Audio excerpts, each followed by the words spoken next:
ETF index mutual funds నేర్చుకుని stock మార్కెట్లో రాణించాలనుకుంటున్నారా? వెంటనే ఈ నెంబర్కి కాల్ చేయండి.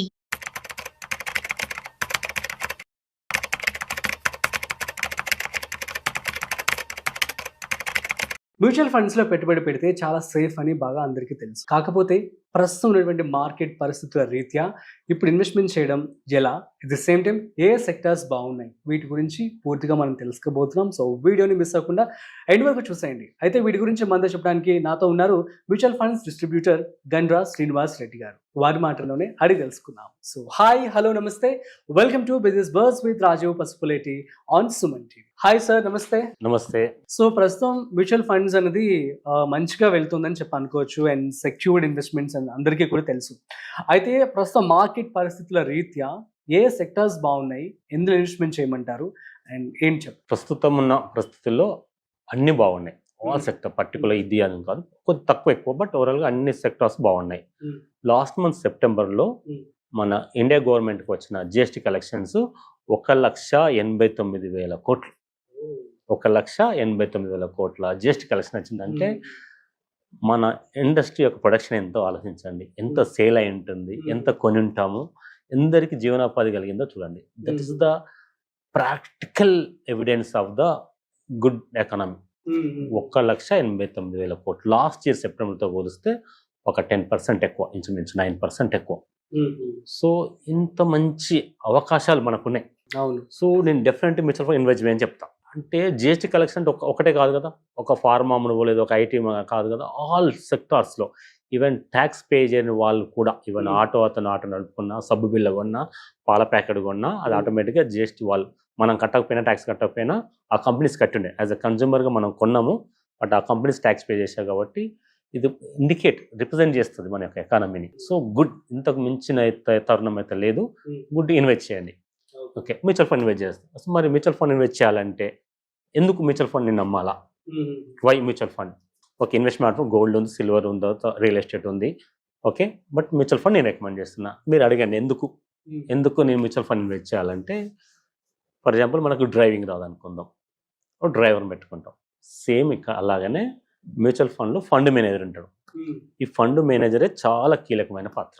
ఫండ్ మేనేజర్ అంటే మీ డబ్బుల్ని ఎక్కడ ఇన్వెస్ట్ చేయాలా, అంటే ఏ కంపెనీలో ఇన్వెస్ట్ చేయాలా, అంటే ఆ కంపెనీ డైరెక్టర్స్ ఎవరు, చైర్మన్ ఎవరు, ఫౌండర్స్ ఎవరు, వాళ్ళ యొక్క విజన్ ఏంటి, అలాంటి ఒక ఫౌండర్ ఉన్న కంపెనీని ఫస్ట్ డిస్కవర్ చేస్తారు. వాళ్ళ ప్రొడక్ట్ ఏం తయారు చేస్తున్నారు, ఆ ప్రొడక్ట్ ఫ్యూచర్లో ఉంటుందా అనాలిసిస్ చేస్తారు. తర్వాత వాళ్ళ సేల్ ఎలా ఉంటుంది, ప్రాఫిట్ మేకింగ్ కంపెనీనా, ఓన్లీ జస్ట్ టర్న్ ఓవరే ఉంటుందా, అలాంటి కంపెనీ సెలెక్ట్ చేసుకుంటారు. తర్వాత బయట ఎక్స్టర్నల్ ఫ్యాక్టర్ కొన్ని జరుగుతాయి. ఫర్ ఎగ్జాంపుల్ పాకిస్తాన్తో యుద్ధం జరిగింది గతంలో. ఓకే, దానివల్ల ఇంపాక్ట్ ఏమవుతుంది, ఏ ఇండస్ట్రీకి పడుతుంది అనేది మనకన్నా ముందు వాళ్ళకి బాగా తెలుస్తుంది. కామన్ మ్యాన్గా మన ఏదో న్యూస్ పేపర్ చదువుతాం కదా, అది అటు డిసిజన్ అయినాక మనకు తెలుస్తుంది. కాబట్టి ఫండ్ మేనేజర్కు చాలా అనుభవం ఉంటుంది, రీసెర్చ్ చేసి ఉంటాడు. సో ఎగ్జాంపుల్ చెప్తారు అండి, ట్రంప్ మొన్న ఏం చెప్పాడు, H1 అన్నాడు. సో దానివల్ల మనం ఎవరైనా హోల్డింగ్లో ఉంటే, సాఫ్ట్వేర్ కంపెనీలో స్టాక్ ఉందనుకోండి, అందరూ భయపడ్డారు. నేను చెప్తా, will tell the Infosys, TCS కొనుక్కోమని ప్రతి ఒక్కరు చెప్తారు. సాఫ్ట్వేర్ ది బెస్ట్ కంపెనీస్ ఫ్యూచర్లో కొనుక్కోమని చెప్తాం. మీ యొక్క గ్రీన్లో ఉంది, ఒక 10,000 లాభం ఉంది అనుకుందాం. ఆ ట్రంప్ చెప్పగానే దాన్ని మనం అమ్మేస్తారు. అంటే ఇంపాక్ట్ కూడా పడుతుంది, మరి మీ కంపెనీకి ఇంపాక్ట్ ఉండకపోవచ్చు, లేదా ఇంపాక్ట్ ఉంటే మైనస్ అవుతారు. అది మీకు తెలియదు కదా. అసలు మనకు ఒక కంపెనీ యొక్క బ్యాలెన్స్ షీట్ ఇస్తే మనం చదువుకోవడానికి 2 గంటల టైం పడుతుంది, అర్థం చేసుకోవడానికి 2 రోజులు టైం పడుతుంది. సిఏని వాళ్ళ పక్కన పెట్టేస్తే కామన్ మ్యాన్గా మనకి ఏం అర్థం కాదు. సో ఫండ్ మేనేజర్కు అంత నాలెడ్జ్ ఉంటుంది. వాళ్ళ డిసిజన్ ఎలా చేసుకోవాలా, ఫ్యూచర్ ఏంది అనేది తెలుస్తుంది. ఒక నిర్ణయం వల్ల, ఒక ట్రంప్ నిర్ణయం వల్ల కానీ, చైనా ఏదైనా రిస్ట్రిక్షన్ పెట్టినా కానీ, అట్లాగే ఇప్పుడు రష్యా మనతో పుతిన్ రాబోతున్నాడు డిసెంబర్లో. అతను రావడం వల్ల ఏ సెక్టర్కు లాభం వస్తుంది, అందరంటే గుడ్డిగా డిఫెన్స్ అంటారు. బట్ డిఫెన్స్లో ఏ కంపెనీ వస్తుంది, ఎగ్జాక్ట్గా చెప్పలేం కదా. సో ఆ మ్యూచువల్ ఫండ్ మీద ఏం చేస్తారంటే, కరెక్ట్గా దేని మీద డీల్ జరుగుతుంది, ఆ డీల్ మీద ఆ కంపెనీకి ఎంత స్కోప్ ఉంది, రియల్గా మెటీరియల్ అవుతుందా లేదా అని బట్టి ఉంటుంది. అంత ఈజీ కాదండి. So fund manager full knowledge. So మీరు రీసెర్చ్ చేస్తారు అంటే ఆల్రెడీ ఇన్వెస్ట్మెంట్ అయిపోయిన తర్వాత మీకు న్యూస్ వస్తుంది. మీరు మీ పని మీద మీరు దీన్ని పక్క పెట్టి రీసెర్చ్ చేస్తున్నారు అనుకోండి, మీ ఎగ్జిస్టింగ్ కెరీర్, ఫర్ ఎగ్జాంపుల్ బాధ్యతమైన ఒక లెక్చరర్ పోస్ట్లో ఉన్నారు అనుకుందాం, మీ పిల్లలకు అప్డేట్ చెప్పాల్సి వస్తుంది. డాక్టర్ అనుకోండి, మనసు అంతా ఎక్కడ ఉండాలా, ప్రాణం పోసే వైద్య వృత్తి, ఆపరేషన్ చేసేటప్పుడు టార్గెట్ నాన్న అక్కడే. సో కాబట్టి మీ వృత్తికి ఇబ్బంది లేకుండా, డిస్టర్బ్ కాకుండా మ్యూచువల్ ఫండ్ డిస్ట్రిబ్యూటర్, ఆ యొక్క ఫండ్ మేనేజర్ మొత్తం చూస్తారు. ఇక తర్వాత ఏముంటుందంటే ఫ్యూచర్ కంపెనీ ఎలా అవుతుంది. I will tell you some monopoly companies ఉంటాయి. నేను చెప్తా, చాలా మంది చెప్తా మోనోపాలీ కంపెనీ అయితే డబ్బులు వస్తాయని చెప్తాం. సమ్ టైమ్ మోనోపాలీ కంపెనీలో కూడా ఇంపాక్ట్ జరుగుతుంది. ఫర్ ఎగ్జాంపుల్ ఐఈఎక్స్ ఉంది, Indian exchange power exchange company, అది మోనోపాలీ. బట్ కొన్ని నిర్ణయాల వల్ల మార్కెట్ 50% పడిపోయింది దాని షేర్ ఆల్మోస్ట్. సో ఆ నిర్ణయం అది దేని మీద పడుతుందో మనకు తెలియదు. తర్వాత బీఎస్సీ ఉంది, ఎవరు షేర్ అమ్ముకోవాలన్నా బీఎస్సీ ఉంటుంది. బట్ వాళ్ళ యొక్క పరిణామాలు ఏం జరుగుతున్నాయి అంటే ఆ ఫీచర్స్ ఆప్షన్స్లో తీసే అవకాశం జరుగుతుంది. సో అది ఎంత ఇంపాక్ట్ ఉంది అనాలిసిస్ మనకు తెలియదు. ఫండ్ మేనేజర్కి అయితే ఆ కంపెనీ డైరెక్టర్ చైర్మన్ అపాయింట్మెంట్ ఇస్తాడు. వాళ్ళకు చెప్తారు ఫ్యూచర్ ఏంది, మేము ఏం చేస్తాము, మా నేచర్ ఆఫ్ బిజినెస్ ఏంది, మేము ఫ్యూచర్ ఎలా గ్రోత్ అవుతాము అని చెప్తుంటారు. ఫర్ ఎగ్జాంపుల్ మారుతి కంపెనీ తీసుకుందాం. మీకు చాలా మంది ఏంటంటే మారుతి కంపెనీ రోడ్ల మీద ఎదురుతున్నాయి అంతే అనుకుంటారు కదా. నాట్. వాళ్ళ టార్గెట్ ఎలా ఉంటుంది అంటే ఒక 5 years కల్లా ఫలాని కంట్రీలో మేము ఉండాలా అని చెప్తారు. మీరు నిజం అవుతుంటారు, మళ్ళీ ఫలాని కంట్రీలో కంప్లీట్ ఉండదా ఫండ్ మీద తెలుస్తుంది. వాళ్ళ నిజంగా సక్సెస్ అవుతారు లేదా, మరి వీళ్ళకి బ్యాంక్ లోన్ ఎవరు ఇస్తున్నారు, రీసెర్చ్ చేస్తున్నారు లేదా, మార్కెటింగ్ చేసే వాళ్ళు ఎలా. సో కాబట్టి ఈ ఫండ్ మేనేజర్కి ఎలా ఉంటుంది అంటే చాలా ఎక్స్పోజ్ ఉంటుంది, నాలెడ్జ్, ఎక్స్పీరియన్స్ ఉంటుంది. మీరు నమ్ముతారు ఒక్కొక్క ఫండ్ మేనేజర్ సమ్ టైమ్స్ ఐఐటీలు చదువుకున్న ఒక నెలకు ఒక ఇయర్లీ ఒక 4 crores ప్యాకేజ్ ఇచ్చిన సందర్భాలు ఉన్నాయి. మీరు న్యూస్ పేపర్ తిరిగి చూడండి.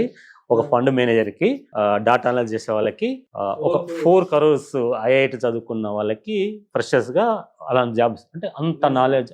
సో మీ డబ్బులు అన్నీ అక్కడ లక్షల కోట్ల మానిటర్ చేస్తారు కాబట్టి, సో మనకంటే fund manager always safe side. ఒక విమానానికి పైలట్ ఎలానో, ఒక బస్కు డ్రైవర్ ఎలానో, సో మీ యొక్క ఫండ్ మొత్తాన్ని కూడా అతను మానిటర్ చేసి మీ గోల్కి అనుగుణంగా తీసుకెళ్తుంటారు. రిస్క్ మేనేజ్మెంట్, ఒకవేళ పడిపోతుంది, ఏదో ఒక కారణం వల్ల పడిపోయింది అనుకుందాం, పడుతుంది. ఫర్ ఎగ్జాంపుల్ ఈ సంవత్సరం వర్షాలు బాగా పడినాయి, ఏ సెక్టర్కి లాభం వస్తుందో మనం పూర్తిగా గెజ్ చేయలేం. ఎగ్జాంపుల్ ఫర్టిలైజర్ కంపెనీకి లాభం వస్తుందా, ట్రాక్టర్ కంపెనీలు అమ్ముడు పోతాయా. For example tractor company GST వల్ల లాభమే, మాన్సూన్ వల్ల లాభమే, ఇంకా చాలా ఉంటాయి ఇంటర్నల్గా. సో ఫండ్ మేనేజర్, నాకున్నది ఇంత నాలెడ్జ్ ఉందంటే ఫండ్ మేనేజర్కి ఎలా ఉంటుంది. సో ఫండ్ మేనేజర్ మన డబ్బులను మంచిగా భద్రంగా తీసుకెళ్లేసి ఫండ్ మేనేజర్కి అప్ప చెప్పేస్తారు. మ్యూచువల్ ఫండ్ చేస్తే వాళ్ళు ఫ్యూచర్లో మంచి డబ్బులు తేవడానికి అవకాశం ఇస్తారు.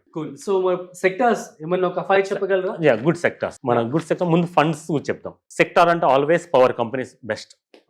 పవర్, ఎందుకంటే ఇండియా ఎమర్జింగ్ మార్కెట్, బాగా డెవలప్ అవుతున్న కంపెనీ. దీనికి చాలా పవర్ అవసరం పడుతుంది, ఇండస్ట్రీ పరంగా చాలా అవసరం పడుతుంది. మనం డొమెస్టిక్ లో వాడుతున్నాం, ఎవ్రీ మంత్ ఎవ్రీ ఇయర్ మనం రికార్డ్ బ్రేక్ లో ఎక్కువ యూసెస్ పవర్ యూజ్ చేస్తున్నాం. కాబట్టి power companies, transformer companies, electrical litre వంటి డిమాండ్ ఉంటుంది. గవర్నమెంట్ సోలార్, గ్రీన్ ఎనర్జీ మీద బాగా ఫోకస్ చేసింది, ఇది మీద బాగుంటుంది. తర్వాత ఈ జిఎస్టీ వల్ల ఏమేం చేసింది అంటే ఎఫ్ఎంసీజీ ప్రతి ఒక్కరికి అందుబాటులో ఉండాలి, నిత్యావసర వస్తువులు అని చెప్పి దాని ఆ సెక్టర్ బాగుంటుంది. ఆటోమొబైల్ ప్రాక్టికల్ మీకు లాస్ట్ సెప్టెంబర్ రిజల్ట్ వచ్చేసింది. అందరికి జీవిత కళ ఏంటి, ఒక మంచి కారు కొనుక్కోవాలన్నా ఆటోమొబైల్ సేల్స్ బాగా అవుతుంది. దీనివల్ల ఆటోమొబైల్ స్పేర్ పార్ట్స్ అమ్మే కంపెనీస్ కూడా బాగా సేల్ అవుతుంది. టోటల్గా ఒక ఇండస్ట్రీ బాగుందంటే మిగతా ఇండస్ట్రీ ఆటోమేటిక్గా లబ్ధి పొందదు. కాబట్టి ఆల్ ఇండస్ట్రీ బాగుంటుంది. మనం ఇక ఈ ఫండ్ మేనేజర్ రూల్ చూసాం. ఒక ఇన్వెస్ట్మెంట్ కనుక చేయాలనుకుంటే నేను ఒకటి చెప్తాను. ప్రజెంట్ మంచిగా కళ్ళు మూసుకొని మీరు ఫిక్స్డ్ డిపాజిట్ కనుక నమ్మితే, మామూలుగా కామన్ మ్యాన్ ఏం చేస్తారు, ఫిక్స్డ్ డిపాజిట్ నమ్ముతారు. ఆ ఫిక్స్డ్ డిపాజిట్ ఎంతైతే నమ్ముతారో అంతకంటే ఎక్కువ నమ్మకమైన ఒక ఫండ్ గురించి నేను చెప్తాను. ఫిక్స్డ్ డిపాజిట్ లాగా నమ్మకం ఉంటుంది, అంతకన్నా ఇంకెక్కువ. ఓకే, ఏ ఫండ్ అండి చెప్తాను. Banking and finance sector, banking and finance sector BFSI fund ఉంటుంది. ఆల్మోస్ట్ చాలా మేజర్ ఫండ్ హౌస్ అని రన్ చేస్తున్నారు. బ్యాంకులు ఫిక్స్ ఏం చేస్తాము అంటే మనకు RBI నమ్మకంతో మనం చేస్తాం. గుడ్. ఇంకా అదనంగా ఇంకొక బాస్ వస్తే బాగుంటుంది కదా, అదే సెబీ. మ్యూచువల్ ఫండ్ కాబట్టి సెబీ. సో మీరు ఏం చేస్తున్నారంటే బ్యాంకులు ఇన్వెస్ట్ చేస్తున్నారు కాబట్టి కామన్ గా RBI వస్తుంది. మ్యూచువల్ ఫండ్ ఇన్వెస్ట్ చేస్తున్నారు కాబట్టి సెబీ అదనంగా ఇంకొక బాస్ వచ్చేసాడు. ఇద్దరు బాసుల మధ్య మీ ఫండ్ ఉంటుంది. బ్యాంకింగ్ ఫైనాన్స్ సెక్టర్ ఇందులో ఏముంటాయి, ఇందులో ఎక్కడ ఇన్వెస్ట్ చేస్తారు వీళ్ళంటే all top most banks, ICICI, HDFC. మీరు నమ్ముతారా, HDFC యొక్క బ్యాంక్ యొక్క మార్కెట్ క్యాపిటలైజేషన్ 12 lakhs crores ఉంటుంది, హైయెస్ట్ బ్యాంక్. తర్వాత ICICI ఉంటుంది, గవర్నమెంట్ బ్యాంక్ SBI ఉంటుంది. ఇలా టాప్ మోస్ట్ బ్యాంకులో మీ యొక్క 40% బట్టి అందులో ఉంటుంది. తర్వాత నాన్ బ్యాంకింగ్ ఫైనాన్స్ కంపెనీలు ఉంటుంది సార్. మీరు ఇప్పుడు దసరా దీపావళి మీరు దసరా కొంటున్నారు కదా, మొబైల్ కొనాలన్నా, టీవీ కొనాలన్నా Bajaj finance. So Bajaj finance లో ఇన్వెస్ట్ చేస్తాం మనం. సో బజాజ్ ఫైనాన్స్ లో చూడండి ప్రతి ఇంటికి లేకుండా ఉండేది, బజాజ్ ఫైనాన్స్ ఇన్వెస్ట్ చేస్తాము. రిలయన్స్ జియో ఫైనాన్స్ ఇన్వెస్ట్ చేస్తారు. జియో ఫైనాన్స్ అంటే ప్రతి మొబైల్ ప్రతి కస్టమర్ కి జియో ఫైనాన్స్ మీరు కొనేటట్టు చేస్తారు.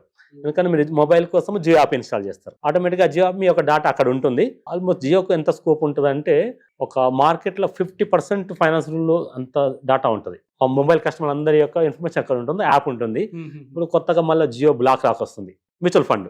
మీరు నమ్ముతారో నమ్మరో జియో కనుక చెప్పింది, రిలయన్స్ కనుక చెప్పింది అంటే అక్షరాల అంతకంటే ఎక్కువ జరుగుతుంది. ఒకప్పుడు టెలికాంలో 97, 98, 2000 టైంలో రిలయన్స్ వాళ్ళు చెప్పిన హామీ ఏంటి అంటే ప్రతి నలుగురిలో ఒక మా అప్పుడు రిలయన్స్ అంటారు, ఇప్పుడు జియో అంటున్నాం, బట్ అప్పుడు రిలయన్స్ ఉంటుందని చెప్పారు. వాళ్ళు ప్రాక్టికల్గా ప్రతి ఒక్కరి చేతిలో ఒక జియోకి నంబర్ ఉంది. Highest subscriber in the world. జియోకు నన్ను సబ్స్క్రైబర్ ఏ కంట్రీలో ఎవరు లేరు. హైయెస్ట్ అంటే అంత సక్సెస్.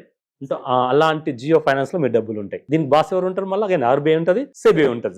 అట్లా Jio finance, Shriram finance truck లో ఫైనాన్స్ ఇస్తారు. ఇలాంటి ప్రాఫిట్ మేకింగ్ కంపెనీలో మీ డబ్బులు ఉంటాయి. ఇక లాభం ఎంత వస్తుంది? Worst condition 12%. ఇవి ఇప్పుడు మన ఆర్బీఐ ఏం చేసింది? వరుసగా 2-3 సార్లు వడ్డీ రేటు తగ్గించింది, ఫ్యూచర్లో తగ్గిస్తూ ఉంటుంది. ఆర్బీఐ ఎప్పుడు బ్యాంకింగ్ సెక్టార్లకు ఇప్పుడు ఫేవర్గా ఉంది.